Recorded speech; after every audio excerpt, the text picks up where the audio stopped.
game slightly because he has a massive serve, but Because I knew that I have to go out. in tiers 1 he was at It's great to see you, Ravi. Thank you very much. What were your first impressions? That was early on. I think it was during Wimbledon 2012. Can Murray get his mojo back? Ravi Ubha went to ask him. Felt really good to start the year, and the Australian Open was disappointing for me. It's been nearly a year since Petra Kvitova lifted her second Venus Rosewater dish. As Wimbledon draws near, we met in the city of Prostiyov. Petra, how often do you think of those days when you were picking up those tennis balls for your two brothers? That's where it really all began for you. Of course, when I was small, I don't really remember everything, but it's just something very positive.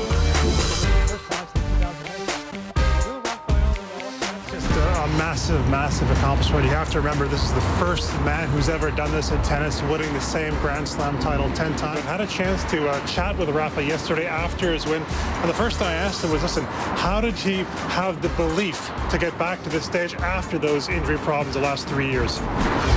Just the passion for the game. I always loved what I am doing, so I always have been working hard to keep doing the things that I really like. Wimbledon Center Court really has been Roger Federer's second home. It was on the hallowed grass behind me in one of the most iconic sporting stadiums in the world, where he won an 8th Wimbledon title. US Open coming up. How about getting number 20 this year in New York?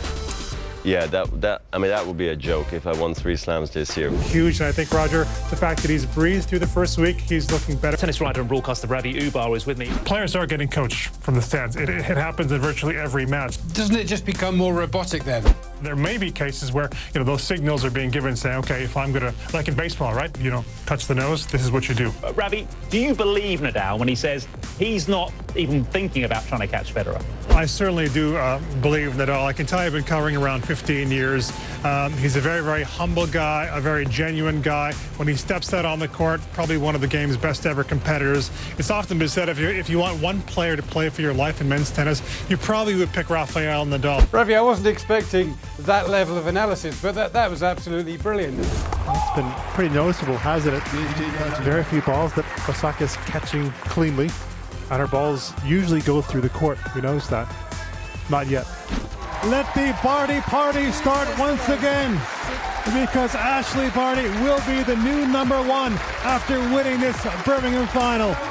He'd love to set the tone in this first point and crush the ace. He didn't crush it, he put it out wide with the ace. 183. He's among the top 10 in the fastest serves ever. I think his fastest is around 250 kilometers per hour. Sam Groff holds the record. Yes, that's right. Why have I got 246 in my head? I can't answer that.